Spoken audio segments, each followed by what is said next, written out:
Hi అండి, అందరికీ good morning. మీకు ఈరోజు ఒక ఇది చూపిస్తున్నాను. ఇది దేనికి ఉపయోగం అనేది చెప్పిస్తున్నా. ఈ సగ్గుబియ్యం జస్ట్ ఇలా ఒక గరిటె తీసుకున్నాను, గుంట గరిటెతోటి. ఇది తీసుకుని అది ఉడుకుతుంది చూడండి. ఈ గ్లాస్ తోటి 4 గ్లాసులు వాటర్ పోసాను అనమాట. వాటర్ పోసి దీన్ని ఉడికిస్తున్నాను. ఇవి ఉడికాక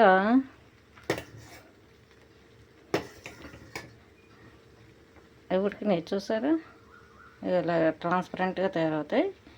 ఇలా తయారయ్యాక మనం ఏం చేయాలంటే స్టవ్ ఆపాక ఇంకా ట్రాన్స్పరెంట్గా తయారవుతాయి ఇవన్నీ. అంటే ఉడికిపోయినాయి, ఆల్రెడీ ఉడికిపోయినాయి. ఏమో నేను గరిటె ఎందుకు పెడతానంటే పొంగిపోయి అటు ఇటు పడకుండా ఉండడం కోసం గరిటె పెట్టాలి. పాలల్లో కానీ ఇలాంటివి ఉడికించేటప్పుడు కానీ గరిటె పెట్టేస్తాం అనుకోండి, అది ఇంక ఎడ్జిలు దాటి కిందకి రాదు, పొంగదనమాట. అక్కడే ఉడుకుతూ ఉంటాయి అలాగా. ఓకే, అది ఉడికింది. ఇది పటిక బెల్లం, ఇది చూసారా, పటిక బెల్లం అంటాం, ఇక్కడేమో మిశ్రీ అంటారు. జస్ట్ నేను ఇది ఒక్కసారి కడుగుతాను, ఎందుకంటే షాప్ నుంచి తెస్తాం కదా, అంతే. అది అందులో వేసేసాను. అవి అలా కరుగుతాయి. నేను ఇంకా స్టవ్ ఆపేస్తున్నాను. ఇప్పుడు దీని గురించి ఇది ఎందుకు చెప్తున్నానంటే, మీకు జస్ట్ మూత పెట్టేస్తే ఒక 10 minutes మనకి ఇది అవుతుంది. ఎందుకు చెప్తున్నానంటే గమ్ మోషన్స్కి, అంటే గమ్ మోషన్స్ అయిన తర్వాత ఏంటంటే లూజ్ మోషన్స్కి అయినా చాలామంది చాలా వైద్యాలు చెప్తారు. కానీ నాకు 2 days నుంచి, అంటే ఫంక్షన్కి వెళ్ళిన చోట నాకు డాల్డా ఏదో తేడా వచ్చేస్తుంది అక్కడ ఏ వంటల్లో. తిన్నది కూడా కొద్దిగా అయినా కూడా చాలా సఫర్ అయ్యాను. పొట్టొబ్బరు వచ్చేసి చాలా సఫర్ అయ్యాను. చిన్న ఇది కూడా నాకు పడదన్నమాట. బయటికి వెళ్ళినప్పుడు చాలా భయపడతాను. ఇంకొక విషయం ఏంటంటే, ఆ సగ్గుబియ్యం జావే నిన్నటి నుంచి నేను తాగుతున్నా. 2 hours ఒక గ్లాస్ చొప్పున తాగాను. ఇప్పుడు కూడా తయారు చేసుకున్నా ఉదయం నుంచి ఇప్పుడు వరకు. అంటే ఇప్పుడు ఎంత అయింది, టైము 7:15 అయింది. ఇది అసలు ఏం తాగలేదు. అది కొద్దిగా చల్లారాక కొద్దిగా అదే తాగుతాను. కారణం ఏంటంటే, మనం మెడిసిన్స్ అని చెప్పి తెగేసేసుకుంటాం.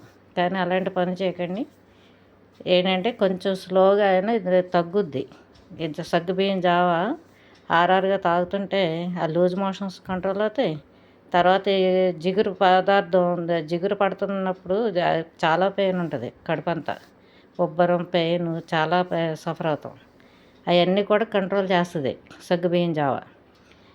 చాలామంది ఏంటంటే పెరుగులోను మెంతి పొడి కలుపుకుని తినమని చెప్తున్నారు.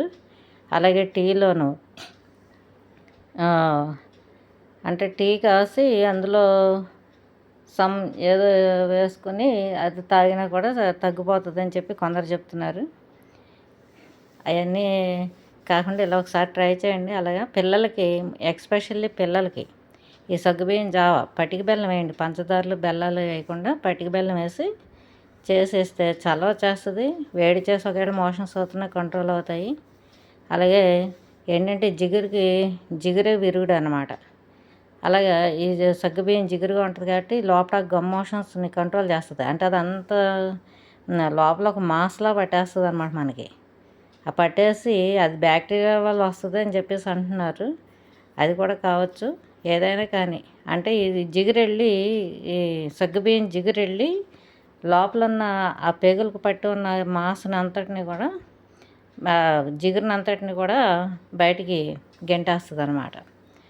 గెంటేయటం తర్వాత ఏంటంటే మోషన్స్ కంట్రోల్ అయిపోతాయి. ఫస్ట్ కంట్రోల్ అవుతాయి. తర్వాత ఏంటంటే మనకి పెయిన్ కూడా నెమ్మదిగా రిలీఫ్ వచ్చేస్తుంది అనమాట. ఇప్పటివరకు నేను ఏ టాబ్లెట్ వేసుకోలేదు. మొన్న నైట్ నుంచి సఫర్ అయ్యాను. కానీ నిన్న ఈవినింగ్ వరకే నాకు కంట్రోల్ అయిపోయింది. ఇలా ట్రై చేసి చూడండి, మీకు తెలుస్తుంది కదా. అంటే పిల్లలకి కూడా ఎప్పుడైనా సరే వీక్ అయిపోకుండా ఉండటానికి కూడా ఇది సగ్గుబియ్యం జావ చాలా ఉపయోగపడుతుంది అన్నమాట. అందుకని చెప్పేసి ఇలా ట్రై చేసి చూడండి.